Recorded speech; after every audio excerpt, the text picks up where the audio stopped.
Boa tarde, pessoal. Sejam bem-vindos à aula magna do programa de pós-graduação em Imagem e Som. Hoje é o dia 12 de maio de 2026.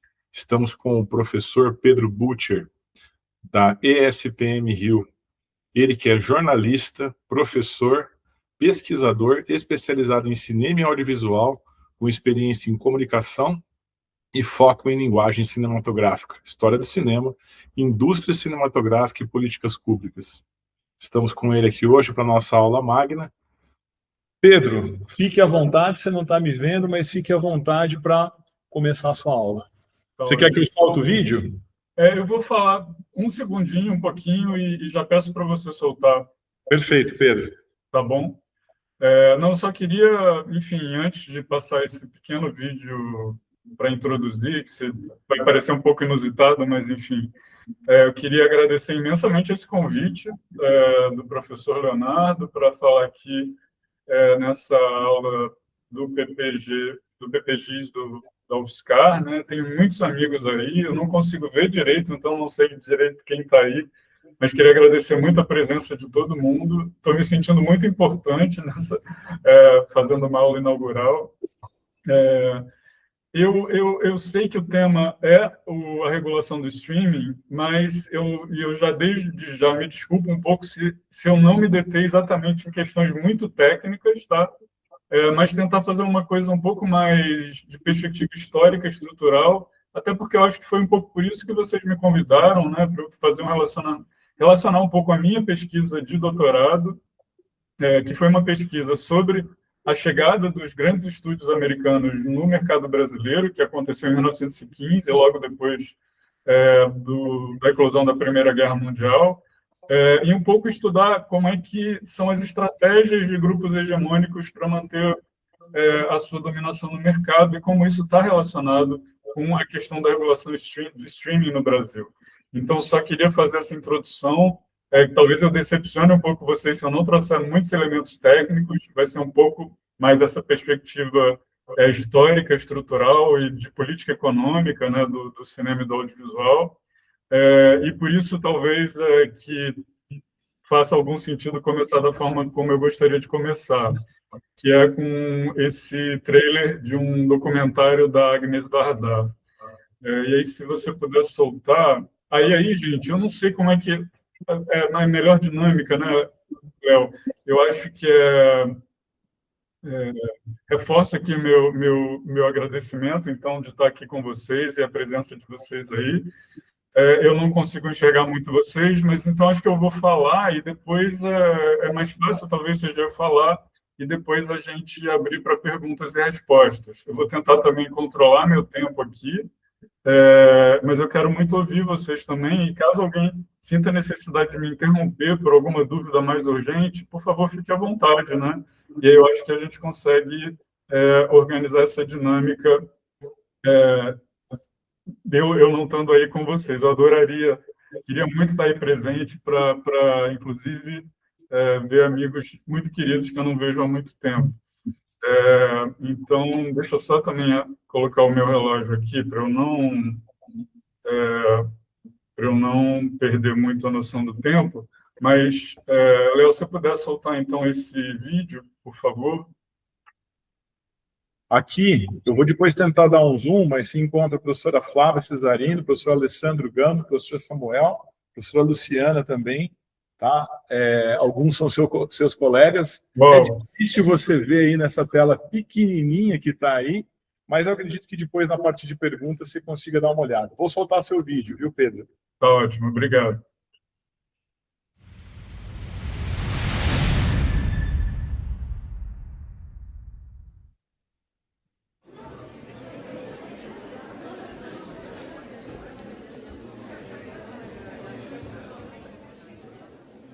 J'ai fait des films très très différents dans ma vie.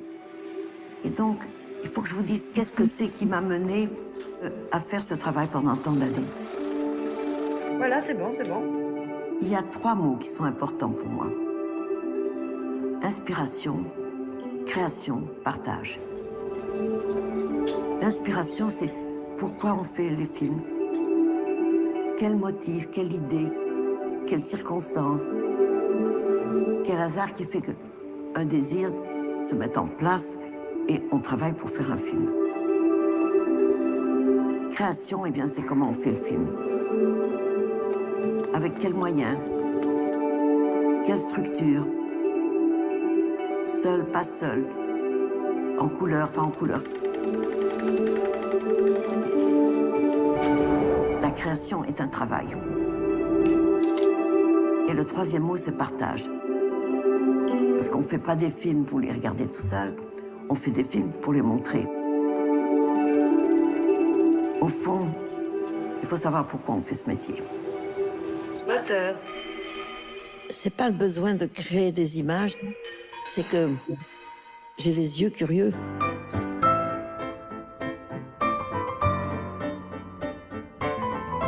Les gens sont au cœur de mon travail, les vrais gens. C'est ainsi que je nomme, depuis mes débuts, les gens que j'ai filmés dans les rues ou dans les campagnes. Et que quand on filme quelque chose, un endroit, un paysage, un groupe de gens, même si le sujet est précis, c'est ce qu'on a tourné qui indique ce qu'on veut faire.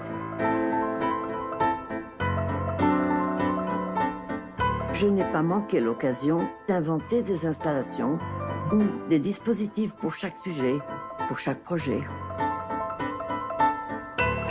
J'aime bien rapprocher la réalité et sa représentation, mais aussi juxtaposer l'image en mouvement et l'image fixe en vidéo et en photographie.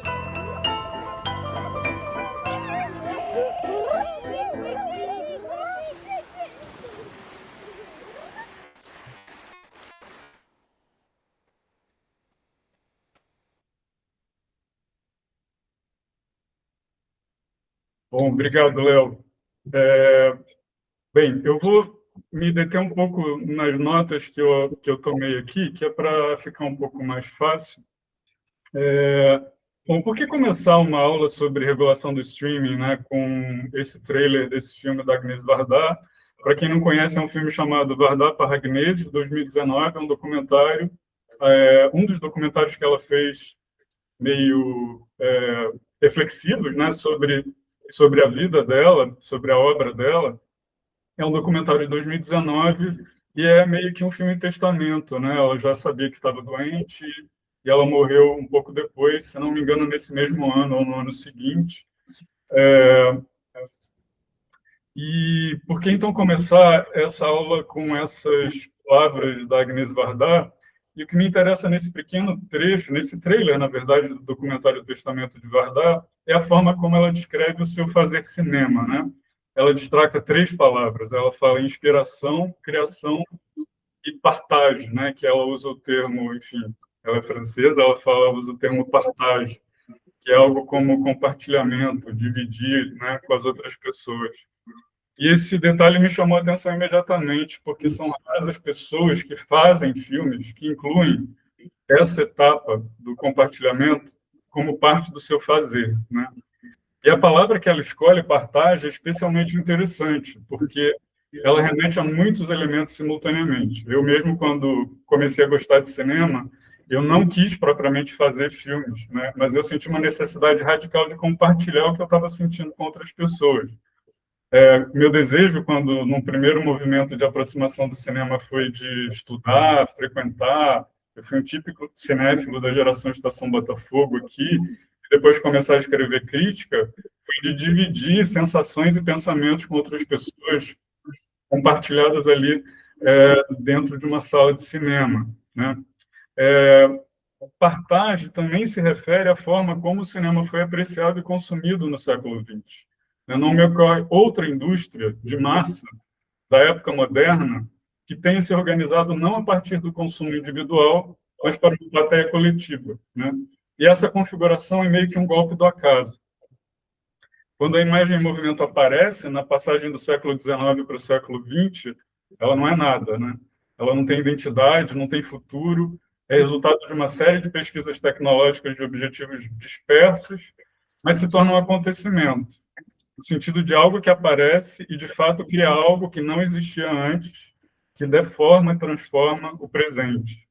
A imagem em movimento, nesse momento, ela é pura potência. Ela é tudo o que ela poderia ser, ela é tudo que ela podia ser, para citar um verso dessa canção do Loborges e Márcio Borges, cantada por Milton Nascimento. E acho que tem um pouco a ver também por eu escolher esse trechinho, esse trailer da Vardar, porque ela é meio que uma pessoa que aproveita o cinema em todas as suas potencialidades, né?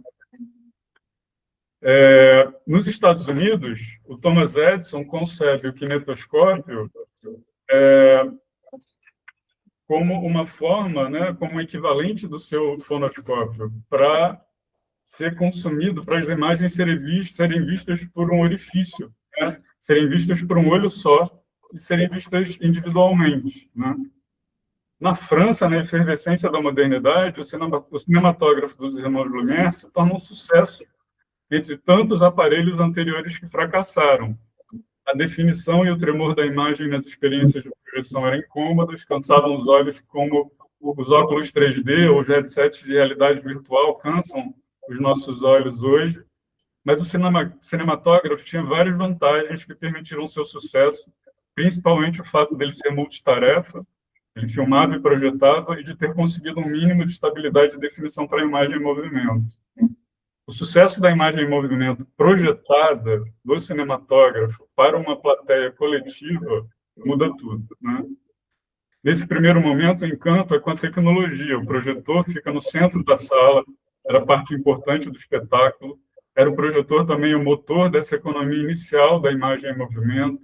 Os donos das patentes dos projetores, né, que é um termo melhor para inventores, precisavam de filmes para movimentá-los, e foram eles mesmos fazer esses filmes, registrar a refeição do bebê recém-chegado à família, a saída dos operários da fábrica, uma brincadeira com o jardineiro que era regado, um trem chegando à estação. Aliás, um pequeno à parte, né? São muito fascinantes as aproximações e semelhanças entre o momento que vivemos agora, em que as câmeras chegaram aos nossos telefones celulares e aos nossos bolsos, né? Como fala o Hernani Hefner, e o chamado primeiro cinema, né? O acesso às câmeras e às ferramentas de edição oferecidas gratuitamente por vários aplicativos permitem a realização de vários filmes de truque, como os Méliès, por exemplo. Pais, mães, avós e tios agora fazem o que Lumière fez, filmou a refeição do seu bebê, Le Repas do Bebê. Em 2024, a revista Variety publicou uma crônica chamada Eu Fui ao Cinema para ver 73 minutos de vídeos de gatinho, um relato da experiência do autor na plateia do Cat Video Fest, que espalhou por mais de 100 cinemas dos Estados Unidos e no Canadá. A edição de 2024 lotou as salas, gerou 280 mil de renda, dobrando seus resultados do ano anterior. Isso é só uma provocaçãozinha, porque, enfim, a gente vai fazer esse vai e vem no tempo algumas vezes, né? Mas, voltando, nesse chamado primeiro cinema, o valor do filme virgem e o valor do negativo, já submetido ao reflexo da luz e às impressões químicas, daquilo que foi posto diante da câmera, era praticamente o mesmo. Quando Lumière afirmou que o aparelho não tinha futuro, ainda não havia qualquer clareza de que a imagem em movimento se tornaria uma nova forma de narrativa, de arte, e também uma indústria organizada em torno da projeção coletiva. Um exemplo interessante é o sucesso dos cantantes no Brasil, né, durante a Era Silenciosa, o que eram os cantantes, registros de pessoas cantando, projetadas numa tela, com a pessoa escondida atrás da tela cantando. Algo que aparentemente não faz o menor sentido, né? Por que não ver logo a pessoa cantando? Mas é porque a graça era justamente a imagem em movimento, né? A imagem em movimento, o cinema, se insere numa longa cultura das telas, como sugere o historiador Charles Musser, né? Nesse primeiro momento de projeção em telas, que eu acho que uma das grandes diferenças vai ser o recuo da projeção, né? Com a televisão e depois as telas de computadores, celulares, etc. O pesquisador Michael Shannon tem uma das definições mais interessantes para o cinema, que é da performance, né? É uma performance sintética, né? Ela é uma performance que é feita para a câmera, mas ela se estende e intensifica a sua exploração para além do alcance de uma performance ao vivo. O cinema captura uma imagem em movimento e a leva para vários lugares por meio da projeção em uma tela para plateias coletivas. Ele se configura, então, com características únicas, muito específicas em relação às outras indústrias modernas e mesmo em relação à emergente indústria do entretenimento em massa na qual ela se insere. Quando fica mais claro que o cinema se encaminha para uma forma nova de entretenimento, com possibilidade de exploração mais longeva, a indústria passa por um processo de separação. A fabricação dos equipamentos, câmera e projetores, se desassocia da fabricação de filmes. Nos Estados Unidos, esse processo corresponde à decadência da MPA de Thomas Edison e companhia, aquela tentativa de monopolizar via patente, né? E a ascensão dos empresários que haviam crescido às margens dessa tentativa de monopolização do mercado por Edison, esse período chamado de Guerra das Patentes. Esse grupo de empresários que veio dos ramos da distribuição e da exibição, eram donos de exchanges e Nickelodeons, vai construir e consolidar um modelo que concentra sua exploração comercial em um formato específico, o longa-metragem narrativo de ficção. Esse processo é bem revelador de certas estratégias da indústria de tendência concentradora que caracteriza esse período, e que, nesse sentido, não é nem um pouco diferente da indústria de tendências concentradoras que a gente vive hoje, né? Teoricamente, a aposta nos longas-metragens responderia a uma demanda do público, que estaria saturado dos filmes curtos. No entanto, mesmo depois da consolidação dos longas, os filmes curtos nunca deixaram de existir. E, para mim, a maior evidência disso é como o digital, né, explode de vez essa suposta hierarquia e essa suposta também desejo do público por filmes longos, né? Os filmes curtos continuaram na forma de cinejornais, que antes da televisão tinha um papel importantíssimo na indústria, inclusive na transição do silencioso para o sonoro, né? A Fox desenvolve todo o sistema dela de som ótico por meio dos cinejornais, curtas de animação, ou mesmo filmes curtos de ficção documentário, que continuaram a ser feitos e complementavam alguns programas em salas de cinema comerciais ou encontravam formas alternativas de exibição. Os curtas continuaram a ser apreciados, consumidos, feitos, mas eles apenas não tinham o mesmo valor de mercado. Acontece que os filmes mais longos, eles não se encaixavam no modelo de distribuição sedimentado pelo General Film Company, que era o braço de tendência monopolista da MPA e do Edison. O modelo de distribuição de cinema, aliás, nasce de uma observação simples. Inicialmente, os exibidores compravam as cópias dos produtores, mas a grande maioria dos cinemas precisava trocar esse programa rapidamente e essas cópias iam se acumulando, ainda em que bom estado para utilização. Começam, então, a trocar esses filmes e percebem logo que o aluguel fazia muito mais sentido, né?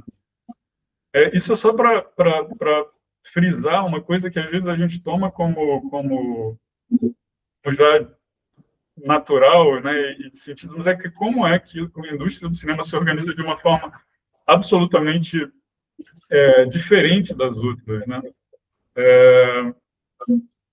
A General Film Company organiza a indústria em torno da distribuição de programas curtos, variados, principalmente em gêneros, né, comédias, dramas, westerns, e filmes também com variadas diferenças em relação ao seu frescor, né, filmes mais vistos e menos vistos.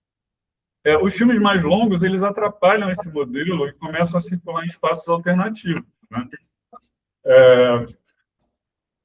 Então, esse grupo que começa a se fortalecer com os longas, que está às margens do monopólio do Edison, por forçar uma mudança no modelo de distribuição.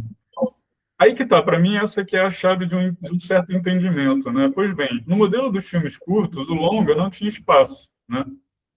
Porque o longa era completamente disruptivo, né? Ele ocupava, seria o espaço de 2, 3 filmes curtos, às vezes de uma sessão inteira, né? Lembrar que os filmes, quando começam a ficar mais longos, não eram necessariamente ainda longas metragens como a gente conhece hoje, né? Mas a questão para mim é que é o seguinte, que no modelo dos filmes longos, o modelo dos filmes longos poderia acomodar os curtas, né? Os filmes curtos não precisariam ter sido alijados do mercado. Isso para eu chegar a uma conclusão, assim, que é uma hipótese, na verdade, que é, na verdade, um desdobramento da minha pesquisa de doutorado que eu gostaria de levar adiante, mas ainda não consegui, e é uma observação mais atenta, mostra que a transformação do eixo da indústria e o esforço para trazer o longa-metragem narrativo de ficção para o seu centro foi, antes de tudo, uma barreira de entrada, uma estratégia de barreira de entrada, né? Filmes longos ficcionais são mais complexos e mais caros. Em muitos casos, muito mais caros. Ou seja, era uma aposta arriscada e que precisava de um espaço só para eles, né? Todos os outros formados são alijados do centro. Para que essa estratégia de consolidação dos filmes longos fosse bem sucedida, seria preciso garantir a colocação maciça desses filmes de forma mais ampla possível. Daí a importância da presença em mercados internacionais. A partir da eclosão da Primeira Guerra Mundial, a indústria do cinema estadunidense empreende uma intensa expansão nos estudos sobre a ascensão de grupos que formaram Hollywood. Quase não há levantamentos que consideram o peso do mercado internacional na solidificação do Studio System. Mas, para mim, parece muito evidente que foi fundamental, né? No Brasil, as companhias que ainda não estavam consolidadas como potências do Studio System começam a abrir seus escritórios no Rio de Janeiro em 1914 e em 1915, Universal, Paramount e Fox. Essa estratégia de expansão foi um processo interno também, né? Era preciso garantir o mercado estadunidense e o produto estadunidense. Um mercado que consumisse principalmente a produção local. O pesquisador Richard Abel já desconstruiu a ideia de que o cinema estadunidense foi majoritário em seu próprio mercado desde o seu nascimento. Demonstrou como os filmes da Pathé foram fundamentais para a expansão do mercado na era silenciosa e como se deu o processo de alijamento e virtual expulsão desse mercado, que envolveu, entre outras estratégias, toda uma produção discursiva de desqualificação. É comum se atribuir a culpa do fechamento do mercado americano para o produto estrangeiro, de uma forma geral, ao público, né? O americano não gosta de ler legenda. Ora, esse é outro argumento que me parece altamente problemático, e eu diria também bastante conveniente para o cinema hegemônico americano. Franceses, italianos, espanhóis e brasileiros também não gostam de ler legenda. Tenta encontrar um filme americano legendado sendo exibido nas salas de cinema fora dos grandes centros urbanos na Europa. Se filmes americanos podem ser consumidos em línguas locais, por que filmes de outros países não poderiam ser consumidos dublados em inglês nos cinemas americanos? Porque foi construída uma cultura interna em que o cinema é o cinema americano e mais especificamente o cinema hollywoodiano, e todos os outros são cinemas secundários, ancilares, quando existentes, né? Quando se tem noção da sua existência. Mas não só. Também foi constituído um modelo de distribuição fechado para o produto estrangeiro. Quando há um filme estrangeiro de sucesso, por exemplo, a estratégia é comprar os direitos desse filme, engavetar a distribuição local, ou realizar uma distribuição mínima em locais, em geral, em grandes centros urbanos e o chamado circuito de arte, e produzir uma refilmagem em inglês com atores locais. Então, a distribuição, nesse caso, a gente costuma ver... onde eu estou querendo chegar, né? Que a gente costuma ver a cadeia produtiva de uma forma linear, né? Em que a produção é a primeira etapa, a distribuição a segunda e a exibição a terceira. A distribuição seria esse elo que faria teria o papel de levar os filmes ao público.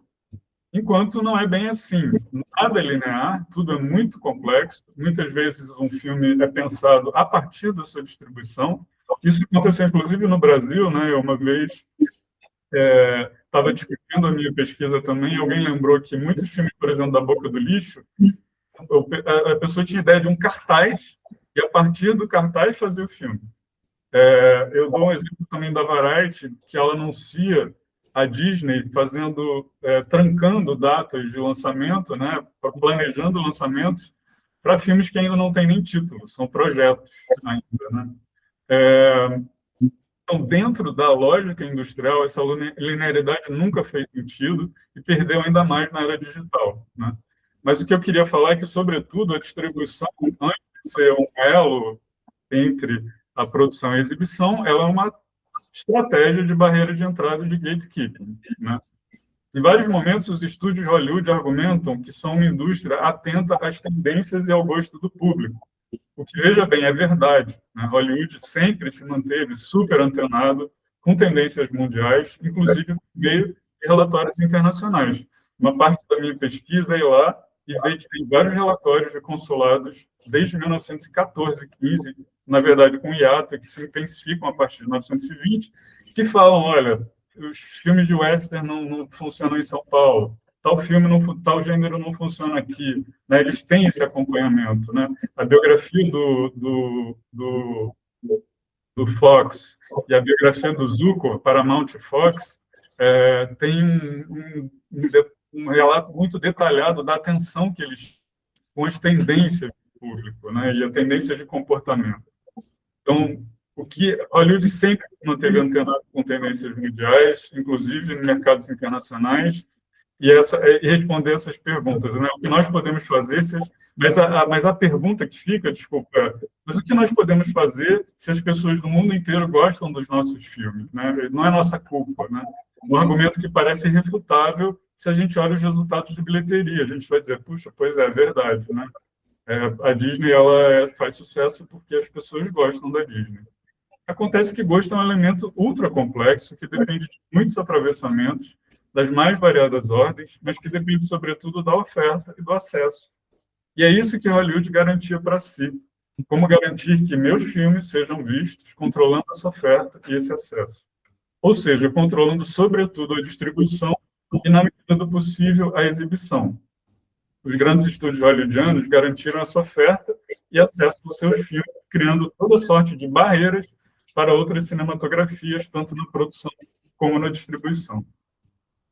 O processo, isso, para mim, só para tentar entender uma coisa muito básica, né? Por que a cota de tela, por exemplo, é necessária, né? Porque entre as estratégias da hegemonia, a primeira ocupação é estar. É essa ideia do segredo da Coca-Cola, é você encontrar Coca-Cola em qualquer bar da esquina de qualquer canto do mundo, né? Eu fui a uma festa junina no interior de Minas Gerais e os copinhos da festa eram com produtos da Disney. Eram de Frozen, a menina dos cabelos trançados, né? É isso, né? Essa espécie de onipresença que não se dá, inclusive, de forma alguma, exclusivamente nos filmes, né? O processo de expansão internacional do cinema estadunidense começa logo depois da eclosão da Primeira Guerra Mundial como um projeto para ocupar esse vazio deixado pela Europa e também garantir que, depois do fim da guerra, a Europa não teria condições de voltar a ocupar esse espaço. É sempre muito importante dizer que, eu descrevendo isso, parece uma coisa meio... claro que não é só isso, né? A Europa vai voltar, vai ter alguma força, vai ter muito agenciamento, nunca vai ser uma relação tão simples de dominação, né?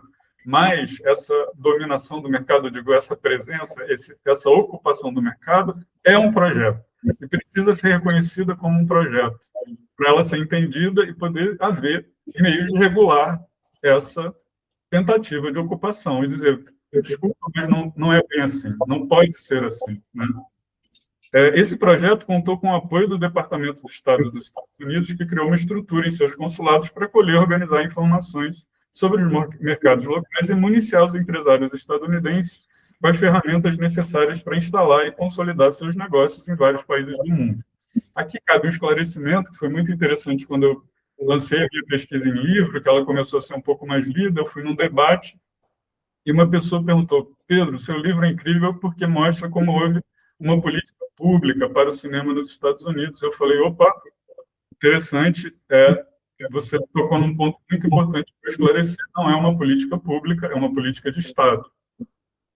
Não é uma política pública no sentido de que ela não favorece, ela não é feita para o público, ela é feita para o interesse, para, né, atender o interesse de um grupo de empresários e um grupo de empresários muito específico. Então, ela é uma política de Estado para o cinema, mas não é uma política pública, né? A política pública é a política que vai precisar estabelecer uma regulação para, inclusive, criar limites a essa política de Estado, né? Inclusive, algumas vezes dentro dos próprios Estados Unidos, ainda que isso aconteça lá de uma forma judicializada, de uma forma geral, né? Mas, por exemplo, a regulação lá do setor de comunicação foi fortíssima durante muitos anos, né? Inclusive, uma regulação que a gente não teve aqui no Brasil nunca. Minha querida colega de pesquisa, Lia Bahia, fala que a política pública, ironicamente, né, mais longeva do Brasil é a não regulação da TV aberta, né? Por diversas circunstâncias, a América Latina e o Brasil e a Argentina, sobretudo, foram os principais alvos dessa expansão logo depois da Primeira Guerra Mundial. Hoje, vivemos circunstâncias diferentes, não há dúvidas, mas muitos paralelos podem ser estabelecidos, e aí, agora que aos pouquinhos, desculpa que eu vou começando a chegar onde a gente, que seria o tema dessa aula, né? E aí eu acho que a gente precisa entender a ascensão da Netflix, né? Como é que ela se deu. Descrever a ascensão da Netflix pode ser um bom exemplo de algumas dessas continuidades, né? Assim como os empresários emergentes de Hollywood no começo do século fizeram um esforço para tornar o longa-metragem narrativo de ficção o centro do negócio, quando a Netflix aparece, ela empreende um enorme esforço para deslocar essa centralidade para as séries narrativas seriadas. E é curioso que a gente passa a ter uma ideia, pelo menos as novas gerações, de que as séries, elas até podiam existir antes, né, as narrativas seriadas, mas o nascimento delas mesmo é com o streaming, especialmente com a Netflix. Às vezes até um pouquinho antes ali com a HBO, mas seria um fenômeno da televisão, né?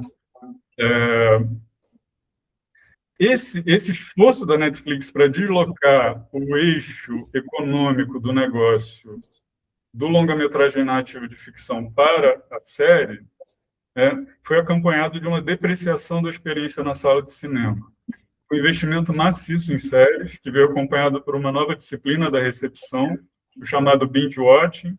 A plataforma também investiu pesado na produção de longas narrativas de ficção, sobretudo os produtos de maior prestígio nessa cadeia, mas com uma política de lançamento exclusivo em sua plataforma. Eu dou o exemplo aqui da reação francesa a essa política, né? Que até hoje, por exemplo, os filmes da Netflix não são exibidos no Festival de Cannes. A Netflix, ela agora está bem mais flexível, mas durante muito tempo foi absolutamente inflexível, né? Os filmes, eles tinham uma ou outra exibição em cinema, em festivais, e depois eram lançados globalmente na mesma data e para todos os mercados só exclusivamente na plataforma de streaming. E eu me lembro de um distribuidor francês que falou duas coisas muito claras, né? Esses filmes que a Netflix passou a financiar maciçamente, isso já mudou, tá? Eu estou falando um pouco dos primeiros anos da Netflix, os primeiros anos da Netflix e streaming, né? Por exemplo, eles financiaram O Ataque dos Cães da Jane Campion, O Irlandês do Scorsese, muitos filmes desse pessoal que são os cineastas autorais, digamos assim, americanos que ficaram sem o apoio dos estúdios ou mesmo de pequenos estúdios que tiveram muita dificuldade de se estabelecer e de permanecer nesse novo contexto, né? Ela financia esses filmes. Ele dá o exemplo. Na França tem uma regulação que filmes no dia de estreia de filmes não passa filme na TV aberta, né? Quarta-feira é o dia que os filmes são lançados lá. E a Netflix, como não existia essa regulação ainda para o streaming, a Netflix lançava esses filmes sempre na quarta-feira, sem ter passado pelos cinemas, né? É meio que dizendo, olha, o lugar desses filmes é aqui, né? Talvez vocês ainda tenham chance de ver filmes de super-heróis no cinema, né? Vamos manter esse acordo tácito com os grandes estúdios hollywoodianos, de manter esse espaço. Mas a Netflix vem muito com esse, até de sarampo, sobretudo, né? Eu não estou falando do streaming de uma forma geral, mas estou falando especialmente da Netflix, que é uma espécie de Paramount dessa nova era. A Paramount ela teve esse mesmo papel ali no começo da Hollywood, do Studio System, que foi meio que liderando esse estabelecimento do que seriam as novas regras do jogo, né, digamos assim. Então, assim, e principalmente, assim como os empresários emergentes de Hollywood entenderam a importância da informação, a Netflix também constrói suas bases a partir da informação. Só que agora com novas possibilidades, um enorme acúmulo de dados sobre seus assinantes. A Netflix foi fundada em 97 por dois empresários, Reed Hastings e Mark Rudolph. Inicialmente, ela vendia e alugava DVDs pelo correio, ela abandonou completamente a venda, se concentrou no aluguel. Em 98, ela iniciou um serviço de locação de DVDs online, né? Ela foi aquele modelo, né, que era do... ela começou com um modelo semelhante ao do aluguel tradicional, Paper Rent, que era semelhante ao da Blockbuster, que era a sua principal rival, com taxas e datas de vencimento, de devolver os filmes. Mas ela adota um novo modelo de assinatura mensal, com pagamento de uma taxa fixa, em torno de $10, que o consumidor podia receber um grande número de filmes, permanecer com ele um tempo longo, e com esse modelo a Netflix derruba a concorrente maior, que é a Blockbuster. E, em fevereiro de 2007, ela dá início ao serviço de streaming. Em 2008, começa a exibir filmes maciçamente nesse formato, graças a um detalhe interessante que explica, em parte, os rumos que esse mercado tomou. E aí tem um artigo que se chama Como Hollywood acidentalmente construiu a Netflix. Foi bem interessante, que foi uma das poucas vezes que eu achei alguma coisa sobre isso, que conta mais ou menos o seguinte. A Netflix, em 2008, começou a transmitir em grande escala filmes de Hollywood pela porta dos fundos. A empresa comprou de um canal de TV paga chamado Starz os direitos de transmissão global para filmes da Disney e da Sony, ou seja, filmes bastante populares como Piratas do Caribe. A Starz queria montar um negócio próprio, mas fracassou e tinha uma brecha no contrato que eles poderiam revender esses direitos, né? E é por isso que a Netflix conseguiu esses filmes por uma pechincha, 30 milhões por ano. É uma pechincha para eles, né? E se tornou um boom do serviço de streaming quase da noite para o dia, né? Para você ter uma ideia, em 2012, quando a Netflix foi refazer esse acordo de streaming para o conteúdo da Disney, que já havia percebido que esse formato de transmissão era algo real, a Netflix pagou cerca de 300 milhões por ano, né? E aí tem outra questão interessante que também está um pouco presente lá nesse momento do começo do cinema, que é a Paramount tinha aquele sistema de block booking, né? Os exibidores se organizam para tentar burlar, né? Burlar não, tentar escapar um pouco desse sistema do block booking da Paramount e montam uma produtora de filmes. E a Paramount fala, se vocês estão...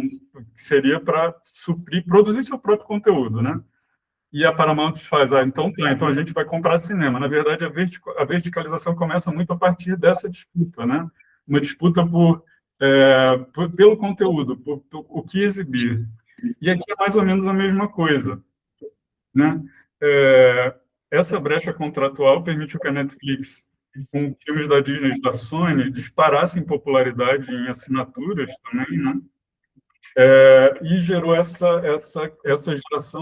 relação já de extremo atrito com Hollywood, né? E também o digital foi disruptivo para vários mercados, né? Para a música, inclusive, mas a música consegue se organizar de uma forma em que você entra nas plataformas e meio que se situa, você consegue encontrar as coisas, né?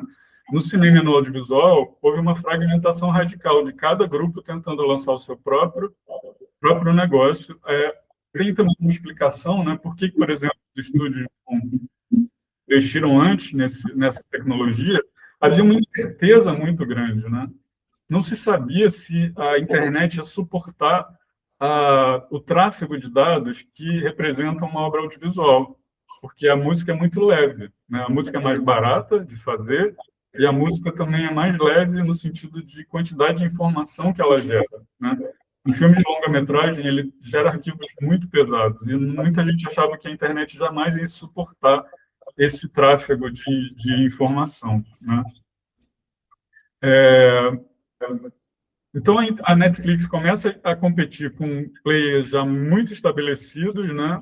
ela entra no negócio com uma relação de atrito com os grandes estúdios, passa por um período de evasão de conteúdo, porque é isso, ela tinha conseguido por essa brecha, então esse conteúdo, depois que passa esse período, ele é retirado e fala, não, vocês não vamos negociar de novo com vocês, vai ter várias idas e voltas nesse sentido, e a gente sente isso até hoje, né, gente? De vez em quando, não sei se você... Eu nem acompanho muitas séries, mas eu estou sempre acompanhando alunos e pessoas que gostam de série reclamando de que a série sumiu da plataforma onde estava, às vezes demora a aparecer em outra, né? Existe uma enorme confusão. E essa questão merece ser estudada com mais profundidade, mas minha hipótese é que o mercado de audiovisual se organizou dessa forma, em parte por esse atrito inicial, diferentemente do mercado da música, em que as plataformas possuem e disponibilizam mais ou menos o mesmo catálogo, com alguns diferenciais, o mercado audiovisual se organizou de forma totalmente dispersa e pulverizada, né? O consumidor audiovisual se transformou em um administrador de assinaturas e senhas. Fala-se muito hoje, e o Ted Sarandos, da Netflix, ele repete isso exaustivamente, que as salas de cinema estão condenadas porque o streaming é muito mais amigável ao consumidor, no sentido que ele pode ver o que ele quer, de onde quiser, quando quiser. O que, para mim, me parece uma ilusão em muitas camadas, né? É uma dificuldade imensa encontrar filmes e séries. Esse é um modelo que estimula a pirataria ou provoca uma acomodação que só beneficia as companhias pioneiras no formato. Ou seja, a Netflix, com seu grande, né, seu grande número de assinantes já de uma primeira levada, né? Ela tem essa base de assinantes inercial, que chegou lá e lá vai ficar. Mas que também é importante frisar, foi a companhia que apostou na força do streaming contra a sua capacidade de tráfego de dados pesados, e contra essa ideia de que, né, que a internet nunca ia ser capaz de transportar dados pesados de um longa-metragem, né? Em vários aspectos, as estratégias das plataformas de streaming se assemelham às estratégias das 8 companhias que formaram o oligopólio hollywoodiano, um controle verticalizado das etapas da indústria, produção, distribuição e exibição, uma padronização dos formatos narrativos e, principalmente, e é isso que eu queria destacar, o controle da informação. Esse aspecto da informação talvez seja o mais importante, porque agora é um diferencial. A Netflix, ao apostar no streaming, se torna uma das primeiras companhias do setor audiovisual de uma nova era capitalista, que é a combinação da chamada economia de dados com a economia da atenção. Examinar rapidamente a história do primeiro conteúdo original da Netflix também pode ser útil nesse momento.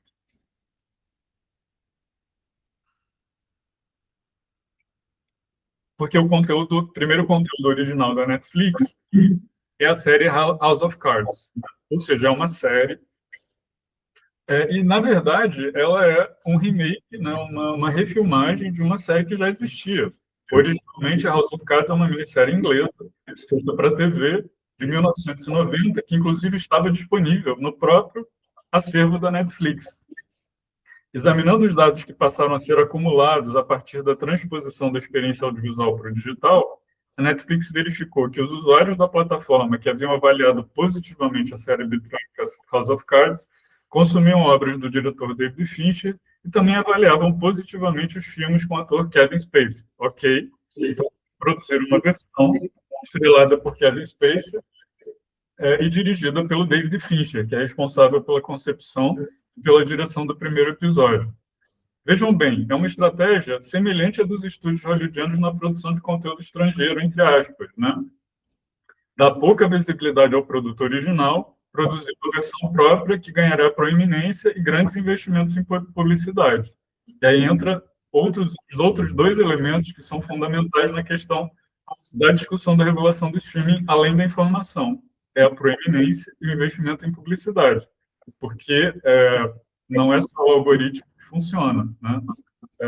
Qualquer série de grande produção ganha um investimento em marketing tradicional imenso também, né? As plataformas de streaming têm gasto fortunas também em investimento em marketing, provando que não é só o algoritmo que funciona como para entregar o que as pessoas querem, né?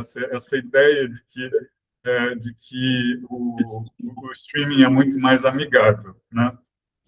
E, gente, eu não estou negando absolutamente, por favor, que existe um conforto, que existe uma coisa, né, que é, enfim, que tem também seus lados, mas eu estou tentando desconstruir aqui algumas ideias que ficam muito massificadas ali, são muito repetidas pelo discurso oficial do streaming, né?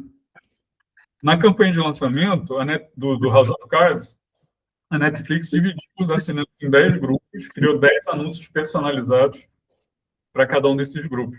Então, aí também entra essa outra coisa, que é a publicidade fragmentada, né, e direcionada.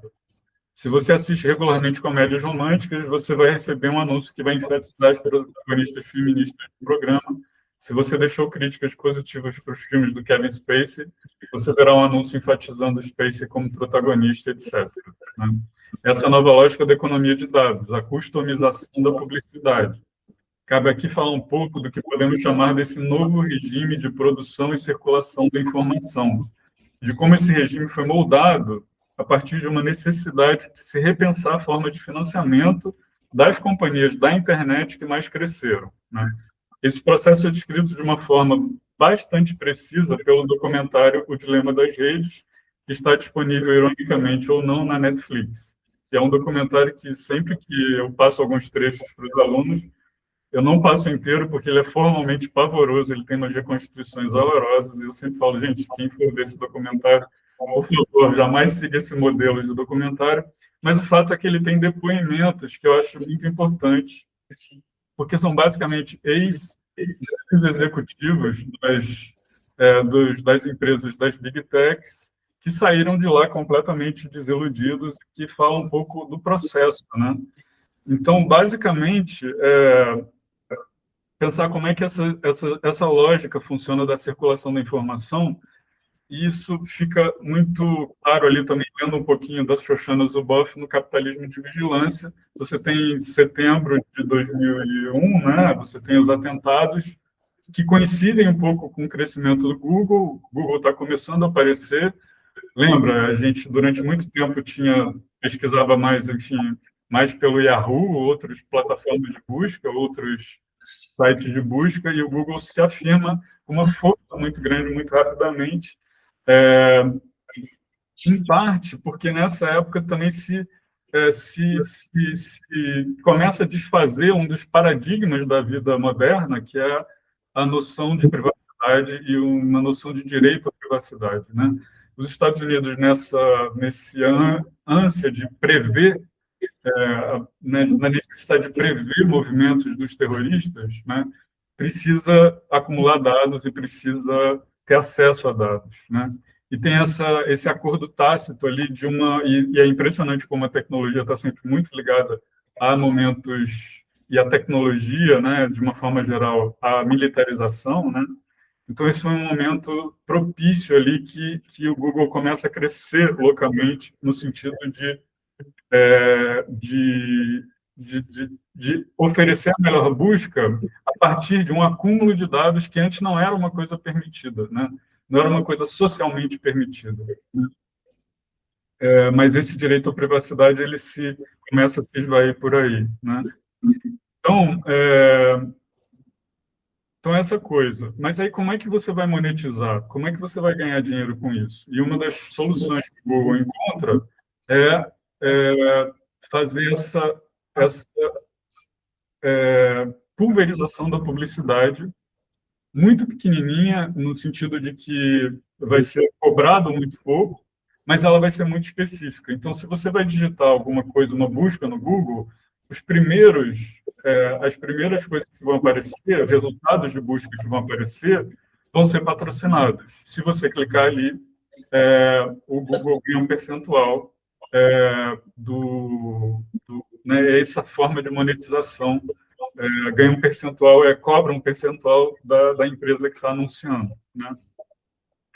E aí é muito curioso, porque a monetização de um site de busca começa a reorganizar a forma como a informação circula de uma forma geral.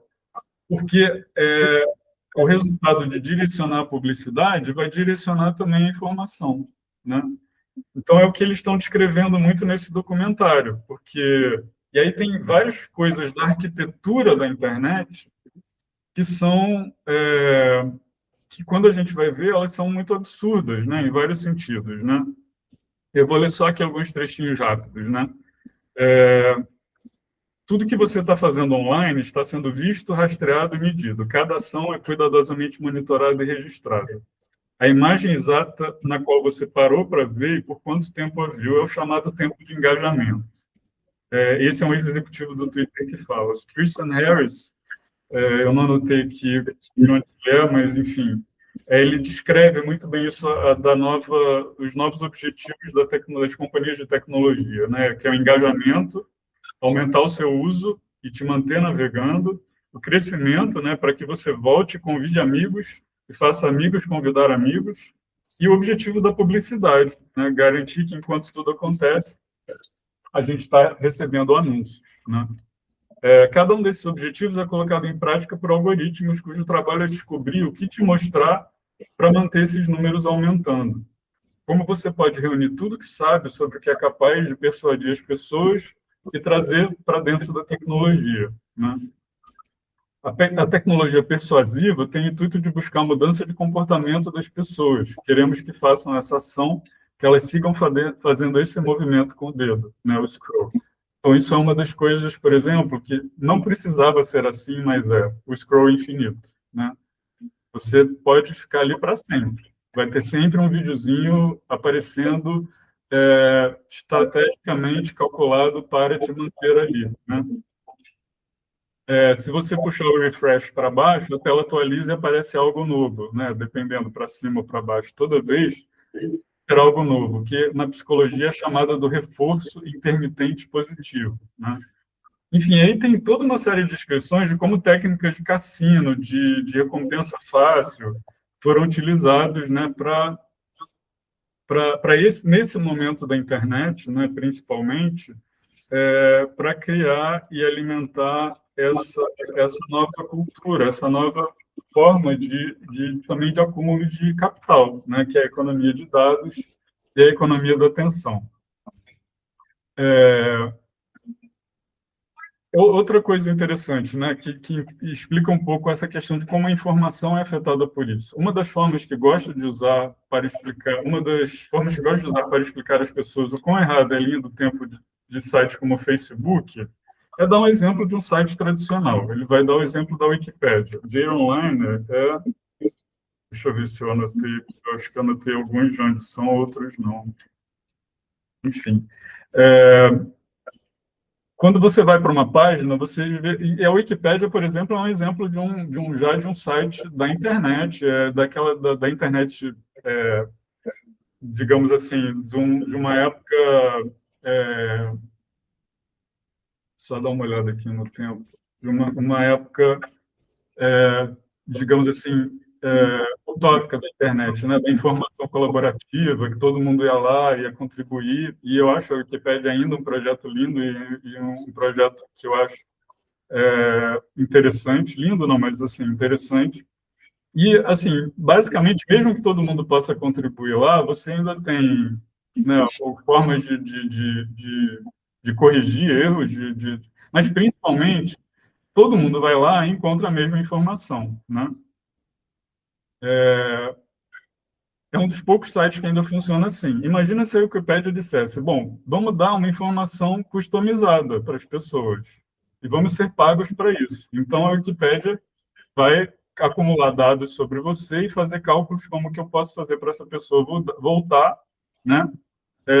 E para clicar, por exemplo, num comercial, e daí ela vai entregar um outro tipo de informação, né? Ela vai entregar essa informação. É isso que cria esses universos de informação fechada, né? O meu pai foi morar no interior durante muito tempo numa cidade mais agro, né? E, de repente, ele começa a ser bombardeado, ou ele passa a ter acesso... A geolocalização também influencia muito, a informações muito mais diferentes do que ele estava acostumado a receber, né? E é isso. Você pode, por exemplo, estar pesquisando sobre aquecimento global no Google e o autocompletar vai vir a uma farsa, dependendo de onde você está, e você só vai ter acesso a esse tipo de informação, né? Tudo isso para dizer, gente, que no primeiro momento a gente está discutindo muito a regulação do streaming, mas ela é de muito pouca eficácia, na verdade, se antes dela não houver uma regulação do digital, né? Do digital como um todo. E a União Europeia, por exemplo, ela fez isso, né? Ela regulou o digital, ainda que seja uma coisa muito complexa, porque a União Europeia ela não estabelece regras definitivas que são automaticamente adotadas por todos, né? Os países precisam aprovar, cada um, mas enfim, mas é um passo, de qualquer forma, e vários países no mundo, alguns na América Latina e alguns na Europa, já adotaram medidas de regulação do digital também. E agora está tendo também uma questão de judicialização, né? Enfim, vocês talvez são muitos professores e devem ter acompanhado isso, né? Como a pandemia, somada às redes sociais, gerou uma epidemia de infelicidade, né? De problemas e afetou profundamente uma geração também, de alguma forma, né? Então, só para agilizar um pouquinho, né? É preciso pensar a regulação do ambiente digital como um todo, e aí só voltar, né? Aqui no Brasil, a gente voltou a ver uma série de... Na minha pesquisa, eu me deparei com vários momentos assim em que o Brasil tentava fazer uma lei, uma regulação, e vinha uma interferência de lobby, né?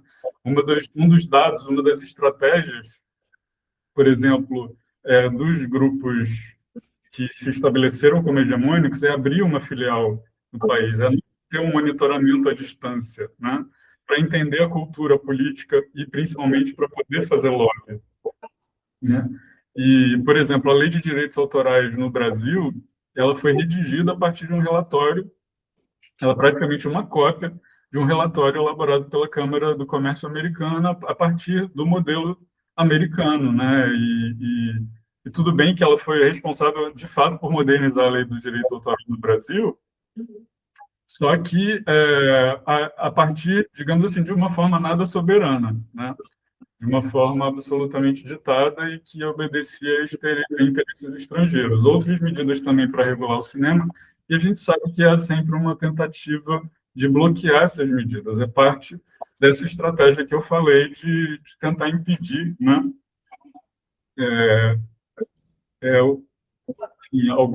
Algumas medidas que possam tornar esse mercado um pouco mais equilibrado, um pouco menos assimétrico, né?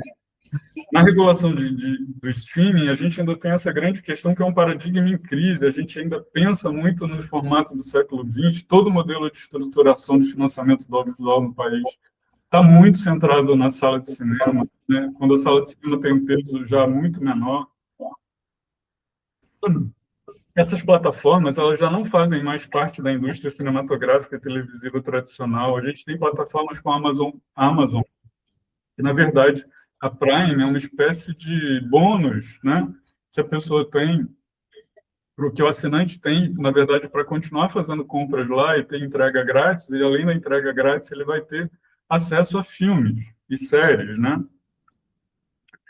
Os impactos da plataformização, que ainda complexificam ainda mais esse processo de regulação, é o rompimento de hierarquias históricas, rompimento da primazia da sala de cinema, a centralidade do longa-metragem, né? Eu acho que nunca narrativas curtas circularam com tanta intensidade, com tanta força, né? De várias formas, né? O ambiente de fragmentação e competitividade entre grandes conglomerados, mas com grande tendência à concentração, reestruturação. Eu digo ambiente de fragmentação porque eu me refiro muito a essa em contraste da música, né? Que mais ou menos se encontra. As obras do passado, gente, estão muito em risco, né? A gente confia muito na nuvem, confia muito na pirataria da nuvem, que isso pode ser retirado de nós a qualquer momento, né? A gente tem eu pelo menos tenho muita dificuldade de encontrar. A gente não tem essa noção que a música tem, pelo menos, de ter uma parte do passado disponível ali, né, que você pode encontrar, por mais problemático que seja também. E aí, especificamente, os modelos de concentração, de contratação da Netflix, né, que é a principal investidora, é a principal plataforma e a principal investidora em originais também, né? Ela tem dois tipos principais de contratação, que é aquisição e licenciamento, obras de outras empresas, e produções por encomenda, que a Netflix financia. Os dois não necessariamente fortalecem produtoras locais, sobretudo na questão de licenciamento, né? Os contratos das plataformas, elas detêm os direitos dessas obras para a vida ad eterno. Isso também foi uma coisa que foi modificada ali na época do artigo 3º da Lei do Audiovisual. As distribuidoras que ajudavam no financiamento dos filmes, em geral as majors americanas, também ficavam com os direitos dos filmes. Isso depois mudou, né? O filme, depois de um certo tempo, que se não me engano são 7 anos de exploração pela distribuidora, precisa voltar para a produtora, poder formar o seu catálogo e manter o seu patrimônio, construir o seu patrimônio, né? Então, isso tudo volta atrás no streaming, né? A gente tem projetos de regulação do streaming desde 2016, e eu acho curioso isso, né, gente? Toda vez que a gente está chegando a um momento de soberania audiovisual, ela coincide com o momento de soberania do país, né, de alguma forma. Eu digo assim, a abertura da ditadura militar, os anos ápice da Embrafilme coincidem com os anos da abertura da ditadura militar. Ainda é ditadura, tá? Mas o departamento de distribuição da Embrafilme, que gera aquele 30% de market share, é no momento dos últimos suspiros ali da ditadura, antes da abertura, né? E é impressionante como na verdade, o primeiro presidente eleito, até com o projeto neoliberal, termina com a Embrafilme, né? Eu diria que é um momento que a gente teve ali quase uma possibilidade de soberania, né? Que foi meio que fim da Embrafilme e também a eleição do Collor, né? A derrota do Lula ali naquele momento. Depois a gente tem, em 2016, no momento em que também o cinema estava, de alguma forma, muito problematicamente ainda, mas começando a atingir um patamar de 20% de market share, de novo, um retrocesso, né? A questão política raiva também, né? A questão econômica e a questão dessa soberania. E a gente tem, na verdade, gente, eu não sei se vocês querem entrar muito em detalhes sobre isso, mas a gente tem 2 projetos, mas muito complexos, né? Um projeto que foi elaborado pelo senador Nelsinho Trade, que é apoiado por alguns setores da indústria, que a relatora na Câmara é a Jandira Fegali, né? E que foi, na verdade, substituído, teve uma proposta substitutiva, né? Em um outro projeto que tramita paralelamente, né? A gente teve uma votação já que aprovou o projeto que é considerado pior para o audiovisual brasileiro na Câmara, mas isso foi interrompido no Senado por causa de gritos da parte da produção independente. Basicamente, o que eu acho mais interessante é que, desde o começo, desde o primeiro projeto, nenhum deles fala em informação, acesso à informação. Isso já é como se fosse uma coisa inquestionável que a gente não vai conseguir, né? Mas o que eles têm, basicamente, é uma alíquota, uma contribuição sobre a receita bruta das plataformas para o Fundo Nacional de Cultura e o Fundo Nacional do Audiovisual, através da Condecine. A Condecine é a contribuição para o desenvolvimento da indústria cinematográfica e audiovisual brasileira. É de 6% num projeto, né, e 4% no outro, né, uma contribuição máxima de 4%. Aí tem detalhes também que alguns projetos permitem que originais das plataformas, ou um dos projetos, né, justamente que passou, tenham acesso a recursos do FSA incentivados, né? Um pouco como se a Globo pudesse usar recursos incentivados para fazer novela, por exemplo. Seria talvez um paralelo. E eu acho que, sobretudo, essa ausência da informação, para mim, é o que mais grita, e, principalmente, tem diferenças também entre os dois projetos, das coisas que, para mim, são também absolutamente importantes, que é a proeminência, é você colocar esses filmes em destaque, e também o investimento em publicidade, né, que hoje em dia é fundamental. Ainda teve, em julho de 2025, talvez vocês tenham ouvido falar nisso, né? Enfim, as plataformas de streaming, elas se juntaram numa organização chamada Streama, da qual faz parte, inclusive, a Globo Filmes, né? E eles tiveram um jantar com Márcio Tavares e o ex-diretor e o diretor-presidente da Ancine, Alex Braga, e parece que nesse jantar teria sido acordado essa aprovação desse projeto que beneficia mais favorável as plataformas. Isso também foi considerado certamente um certo escândalo. Assim, fala-se muito nas divisões políticas internas ali, né, de uma certa visão que tem entre a Ancine e a SAV, mesmo dentro da SAV, a própria classe também bastante dividida em termos do que ela quer, né, e do que seriam os parâmetros mínimos de exigência dessa regulação. E aí o fato é que dificilmente vamos voltar a esse assunto nesse termo de eleição, sendo que, enfim, eu sinto ser um pouco pessimista, mas acho que a gente vai ter uma eleição muito difícil. E é claro que eu torço para uma continuidade, mas a gente corre o risco de, se tiver continuidade, certamente, muito provavelmente, o streaming ainda não vai ser uma prioridade. E eu fico me perguntando muito, né, é um governo que fala tanto em soberania, e eu me pergunto muito por que, né, que isso não é considerado uma prioridade tão grande, mas acho que tem também uma visão de que o pessoal da cultura já é muito privilegiado, o que em parte está certo, que o pessoal do cinema, em meio ao pessoal da cultura, já é mais privilegiado ainda. Enfim, e as consequências da não regulação, principalmente a perda de uma receita fundamental, né, para o desenvolvimento da indústria cinematográfica, para a Condecine, que é essa contribuição. Todo mundo que está aqui tem que contribuir, isso é muito parecido com o modelo francês, né?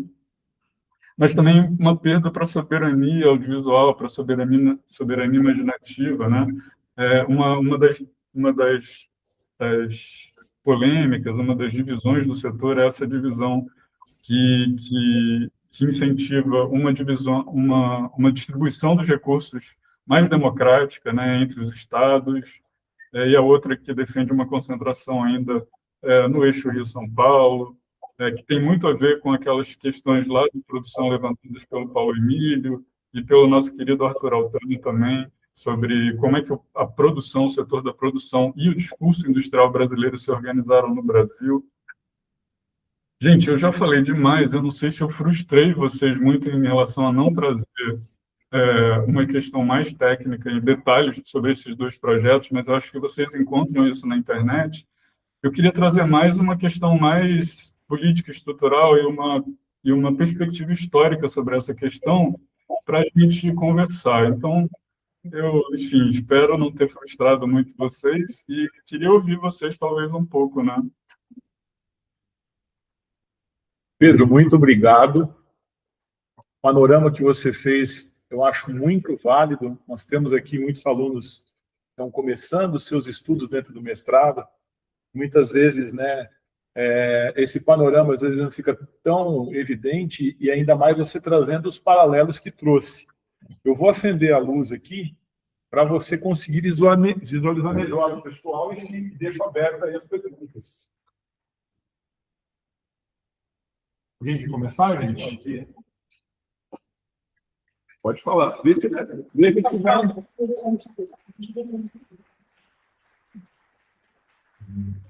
Obrigado, gente. Tudo bem. Quem quer começar? Por favor. Professor, obrigado por por essa abordagem assim, histórica, né, e o paralelo que você fez.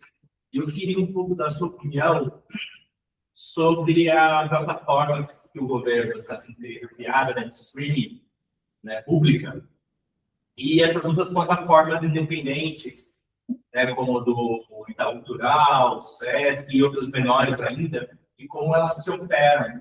Porque eu venho da TV pública, né? Um dos nossos questionamentos é que nós olhamos as múltiplas plataformas e vemos que elas não vão ter espaço, né? No canal, na tela da TV. Eu queria ver a sua opinião sobre isso. Pois é, isso é bem interessante, assim, e é um dos motivos de discussão, né?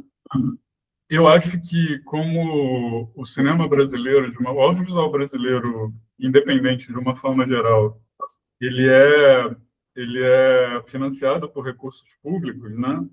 Ele precisa voltar ao público da forma mais democrática possível.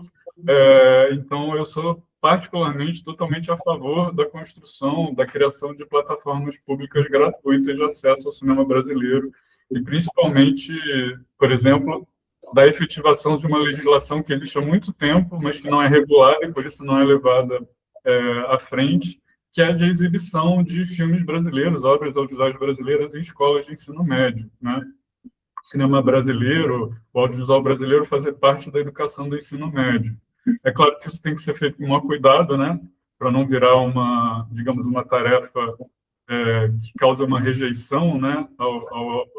Se ser feito um projeto de formação de fato com cuidado, mas existe toda uma polêmica assim, né, em torno do porque quando a Embrafilme apareceu, por exemplo, ela foi responsável quando ela concentra muito a distribuição do filme brasileiro, ela foi responsável por inviabilizar a existência dos pequenos, né, e dos independentes.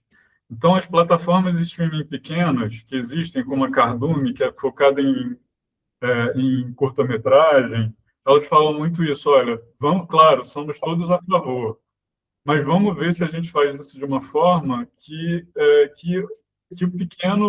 pequena plataforma de streaming continue a existir também, né?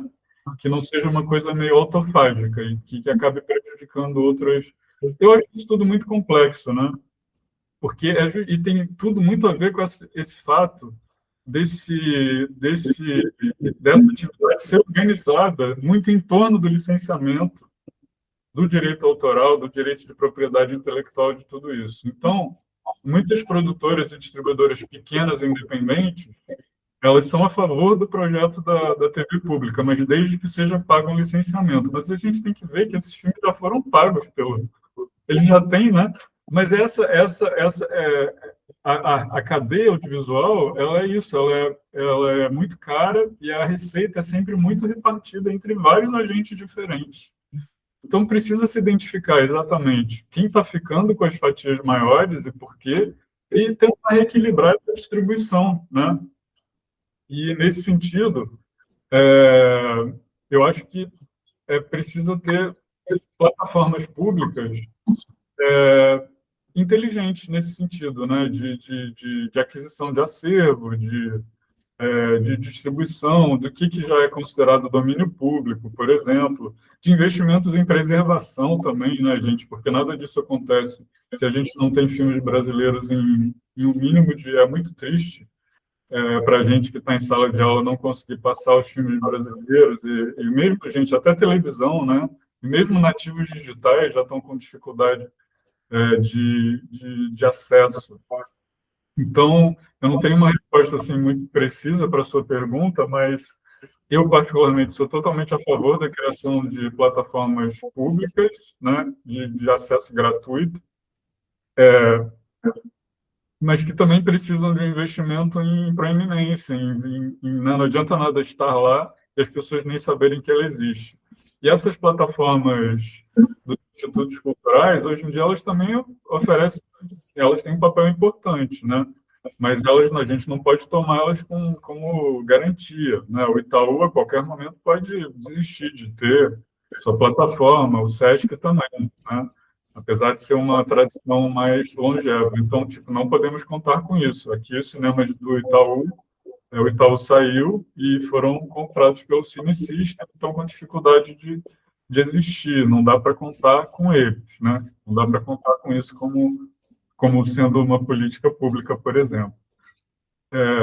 Mas então acho que é um pouco isso. Eu espero que esse é um projeto que essa gestão da SAD estava tentando finalizar. Eles iriam anunciar em breve essa rede, a plataforma de streaming público, já com um acervo bastante razoável. Mas eu não sei, sinceramente, acontece muito isso, né? Da gente ter notícias de que vai acontecer e não acontece, e a gente está às vésperas da eleição agora. Está muito perto.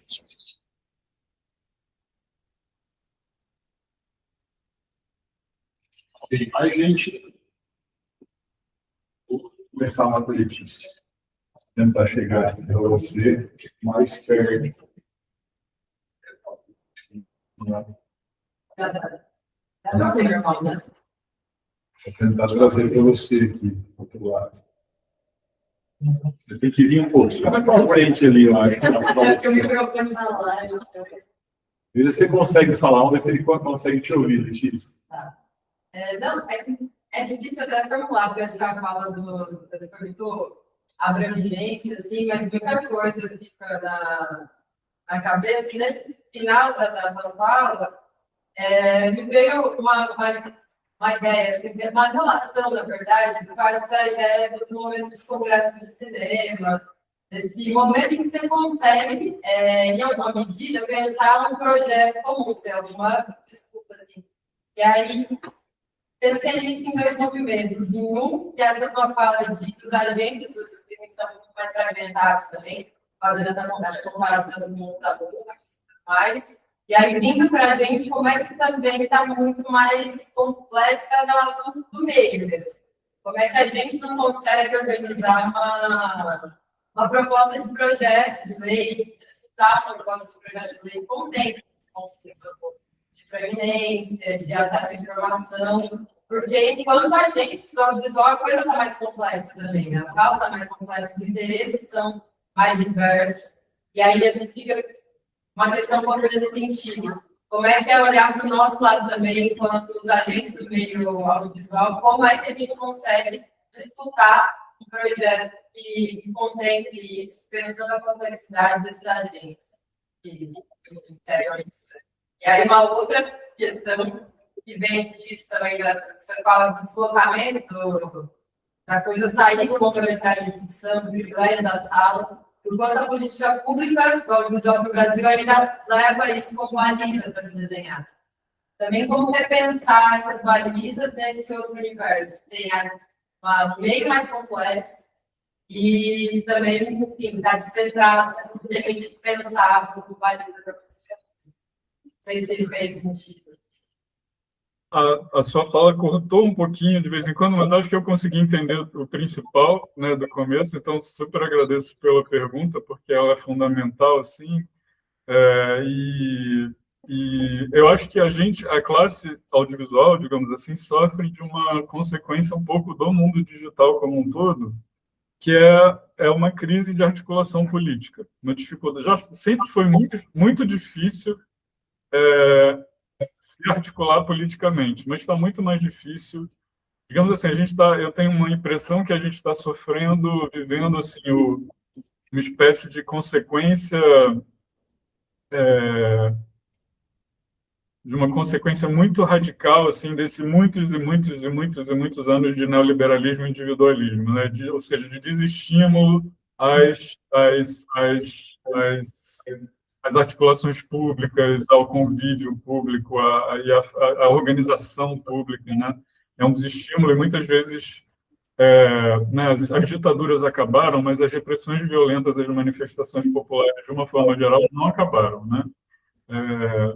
E não só isso também, né? Uma dificuldade de se organizar como um todo. Então, o que eu sinto que falta é uma articulação política, que sempre foi difícil, sempre teve, né? Mas sempre conseguimos em algum momento, e os congressos foram fundamentais nesse sentido. toda vez que a gente teve grandes crises, a gente teve grandes congressos que saíram com propostas concretas. Dessa vez a gente não teve, a gente teve até um esforço ali no Fórum de Tiradentes, do qual eu fiz parte, que foi bem importante. O Fórum de Tiradentes não tem a força de um congresso do cinema brasileiro, de sair de lá com... Eu estava no Jornal do Brasil quando aconteceu o Congresso Brasileiro de Porto Alegre, de onde saiu a proposta da Ancine, que já é uma resposta bem da era neoliberal, né? Ser uma agência reguladora, não ser uma agência, um órgão de fomento, né? E teve até que fazer várias adaptações em relação a isso também. Então, eu acho que tem essa questão, assim, na verdade, como também, e eu acho que tem uma questão também que, na verdade, é resultado de uma coisa positiva, de mal ou bem, a gente vive um momento mais democrático no fazer, tem mais gente fazendo, né? Com muitas questões ainda a se falar, mas isso também dificulta uma articulação. E o que você falou, gente, é muito chocante, assim, né? E não é só no Brasil, mas todo o pensamento do incentivo, do apoio, da regulação audiovisual é baseado em parâmetros do século XX. Por exemplo, uma das questões que a gente fala tanto, né? Hoje em dia, os festivais de cinema não são, há muito tempo já não são só uma plataforma para exibir filmes, e para ajudar a promover os filmes e ser uma espécie de trampolim para a distribuição comercial dos filmes. Pouquíssimos filmes que passam em festivais, eles vão chegar às salas de cinema numa distribuição comercial tradicional. Mas eles são janela em si. Vão ser os festivais em que as pessoas vão ter chance de ver um filme na tela grande, uma plateia coletiva, né? Muitas vezes eles cobram ingresso, mas mesmo se não cobram ingresso, como você não contar esse público, né? Tem muitos filmes que têm lançamento na sala de cinema que tem uma quantidade mínima de espectadores, que se você for somar a quantidade de pessoas que viram esses filmes em festivais, ela vai ser muito maior. E mesmo um filme de porte de pequeno para médio, como Baby, por exemplo, um filme do Marcelo Caetano, que teve uma exposição, não foi nem o Agente Secreto, nem Eu Ainda Estou Aqui, mas teve um espaço grande a partir da exibição dele na Semana da Crítica em Cannes, e foi replicado e programado em dezenas de festivais nacionais e internacionais. Ele fez, sei lá, 30 mil espectadores nas salas de cinema, que é razoável, mas é possível que ele tenha feito 80, 100 mil nos festivais de cinema que ele passou no mundo. E isso não conta zero, não conta nada, nadinha para quem está buscando recursos na Ancine, né? E já tem um esforço muito grande da própria classe, do setor, de mudar esses parâmetros. E, principalmente, isso que me choca, como é que nenhum programa, nenhum projeto de regulação do streaming fala em acesso aos dados. Porque é aí que a gente não vai conseguir ter parâmetros de sucesso mesmo. O sucesso vai ser o que eles falarem que é sucesso. E mesmo a plataforma de top 10 da Netflix, isso não é só aqui não. Nos Estados Unidos, a Netflix é acusada de falta de transparência de todos os lados. É o que eu falei, voltou a ter uma verticalização muito grande, né? Na verdade, no Studio System também não se tinha acesso aos dados. A gente passou a ter dados aos acessos de cinema, acesso aos dados de cinema, depois que eles perderam esse processo, né? E teve que ter foram considerados um cartel. A partir dali, quando a distribuição separou da produção e da exibição, a gente falou, bom, então a gente vai ter que conversar, porque a gente vai ter que saber entender como é que os filmes estão funcionando. E vai ter que ter uma regra clara para a permanência do filme em cartaz. Essa regra em geral, digamos assim, uma forma estabelecida no mercado. Um filme, para permanecer em cartaz numa segunda semana numa sala de cinema, precisa ter cumprido a média de público dessa sala específica nos últimos 12 meses. Fazendo a média dos últimos 12 meses, você faz uma coisa meio justa com relação à temporada. Na temporada de férias tem muita gente ao cinema, a ocupação da sala é enorme. Então, ele tem que, cumprindo essa média, ele dobra, você justifica a dobra, né? Então, inclusive, isso é uma outra medida que necessita de regulação nas salas de cinema que ainda não existe. Porque quando um estúdio tem a Barbie, ele fala assim, olha, eu te dou a Barbie, mas você vai ter que me dar 20 semanas garantidas. E os blockbusters costumam fazer muito público no começo das primeiras semanas, e depois eles vão caindo radicalmente. Então, ele garante que o filme vai estar 20 semanas em cartaz, com pouquíssimo, bem abaixo da média daquela sala, porque ele tem essa força, né, de fazer essa garantia. Aí que cabe uma intervenção do poder público, de dizer, não, desculpa, mas isso não dá para fazer. Né? A Barbie vai seguir o mesmo, digamos assim, o mesmo critério dos outros filmes, né? E por isso, por exemplo, também que filmes brasileiros são retirados de cartaz quando entra um filme, também teria isso, né? O Barbie Oppenheimer foi um fenômeno incrível, porque trouxe, com essa volta das pessoas às salas de cinema depois da pandemia, mas eles dois filmes ocuparam 99% das salas de todo mundo. É a famosa estratégia da ocupação. Também tem que dizer lá, a regulação não pode, né? Então, mesmo na sala de cinema, a nossa regulação é falha, né? Ainda é muito incipiente, digamos assim, né? E que isso aqui dirá, então, no streaming. Desculpa, eu me perdi um pouco, mas eu acho que, voltando a essa questão da articulação política, né? Que eu acho que é uma das grandes dificuldades da era digital, assim, e está tudo muito fragmentado. Você falou também que eu falei muito dessa fragmentação do setor audiovisual, de ter muitas plataformas competindo entre si, mas é muito importante frisar que, assim como os estúdios de Hollywood eles competiam entre si no mercado interno, para defender determinados interesses ou no mercado externo, eles são mais unidos do que nunca, tá? Eles são fortíssimos, eles se unem e são muito articulados e capazes de se articular politicamente na defesa dos seus próprios interesses.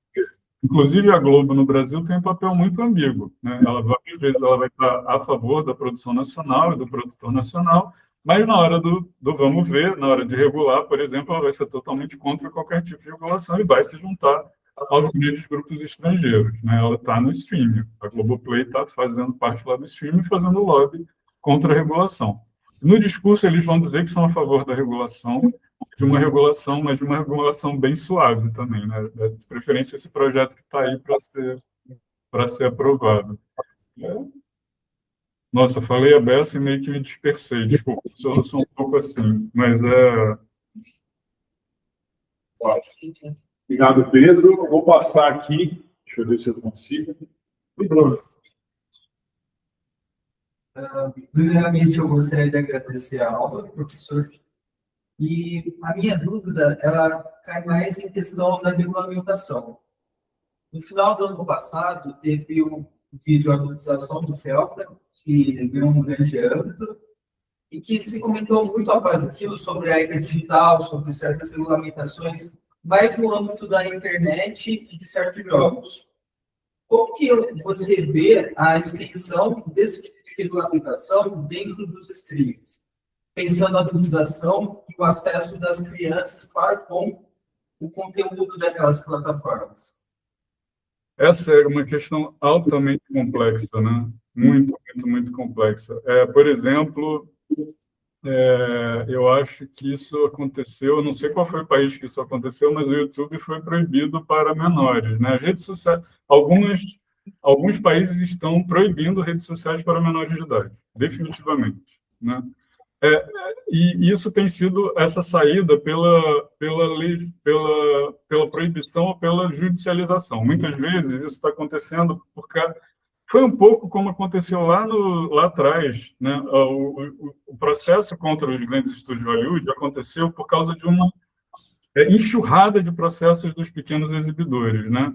Aí o governo identifica um problema, junta todos esses processos num só e leva o caso à justiça. Então, tem muita gente entrando na justiça contra as redes sociais, alegando essa história, e agora, principalmente, teve um primeiro caso, né, que foi nos Estados Unidos,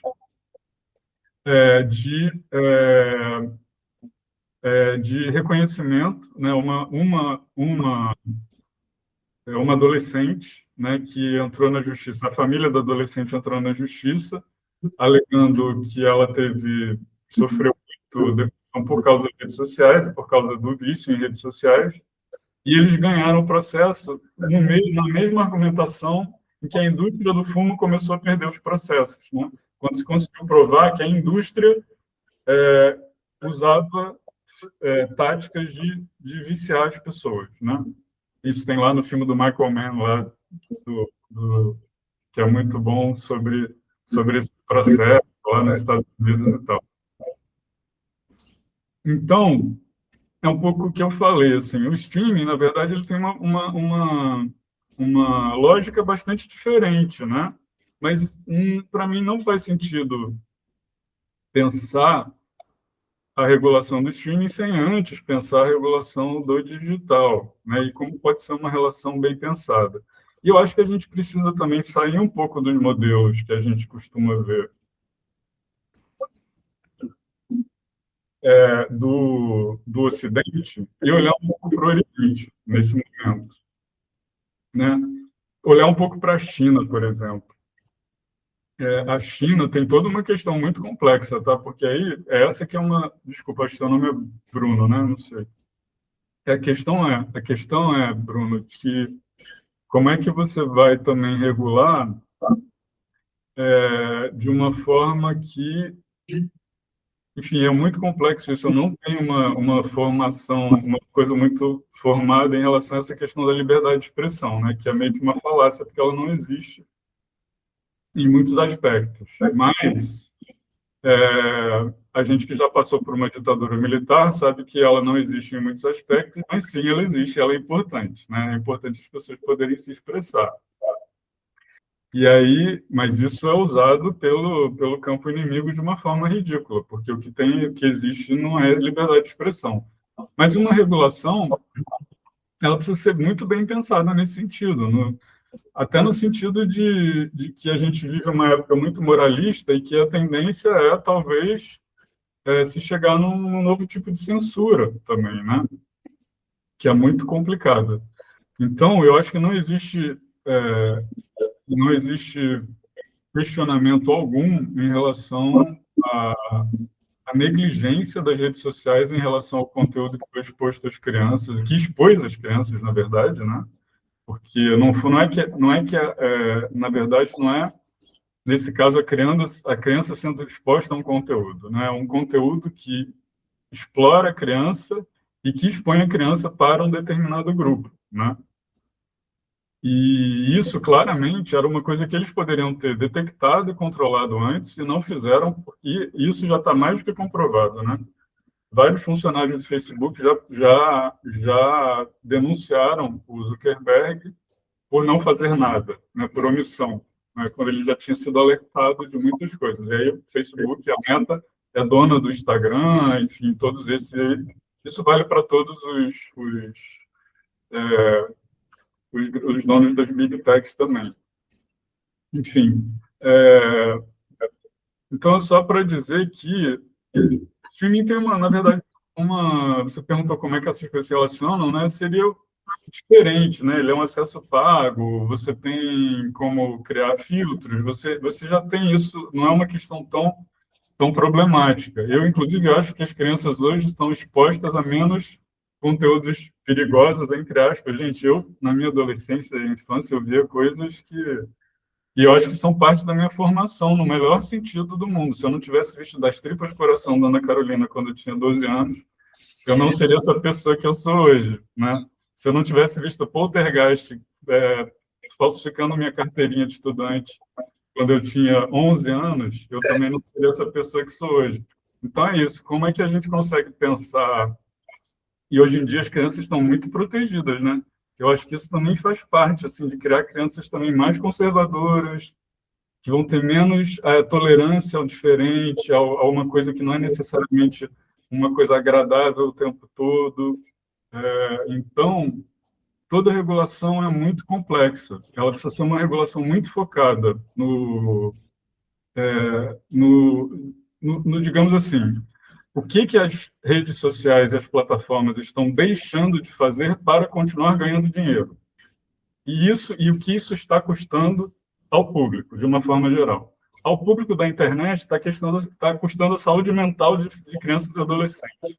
Ao público dos streamings está custando acesso aos filmes, facilidade de acesso, está custando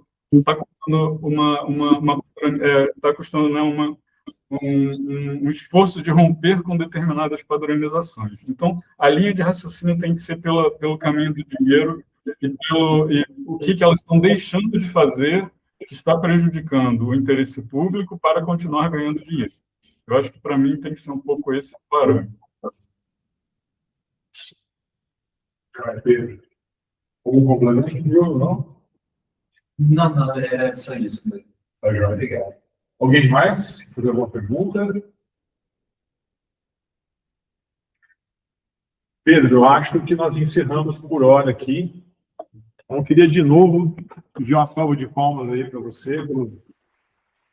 Obrigado, gente. Eu acho que eu vi pessoas muito queridas aí, Flávia, não sei se a Luciana teve, tá? Álvaro, que eu sei que está aí como substituto, eu acho que eu vi também, vocês estão meio distantes para mim, né? Álvaro, Luciana, pô, eu queria estar aí com vocês. A gente também, viu, Pedro? É só a questão orçamentária que nos pega, viu? Eu entendo perfeitamente, ó, isso é uma das vantagens da tecnologia, pelo menos conseguimos fazer isso aqui. Eu estava bastante preocupado com o sinal, né? E uma outra questão até que eu tinha um pouco de preocupação é que se nós fizéssemos, por exemplo, aberto online, você não consegue ter a visão de todos, porque não dá para abrir todas as câmeras. O fluxo ele fica muito alto e aí pode dar problema de delay, pode piorar muito o sinal. E uma outra questão é a questão de segurança também. Se a gente divulga muito a URL do próprio evento em si, acaba se expondo para, de repente, vir algum ataque externo aí de alguém que, como já aconteceu previamente em algumas aulas, acaba podendo invadir, né, e causar um infortúnio, né? Eu já participei de 2 bancas de universidades que tinham, pelo regulamento, obrigar a deixar o link público, que foram invadidas de uma forma bem desagradável. Eu já... E dentro das possibilidades, acho que foi o que a gente conseguiu de melhor, está ótimo. Também agradeço muito, agradeço o público presente aqui também, e fechamos, então, o nosso evento. Muito obrigado. Um abraço. Obrigado, hein? Espero que tenham curtido. Valeu, gente. Tchau, Léo. Obrigado aí. Obrigado, Pedro.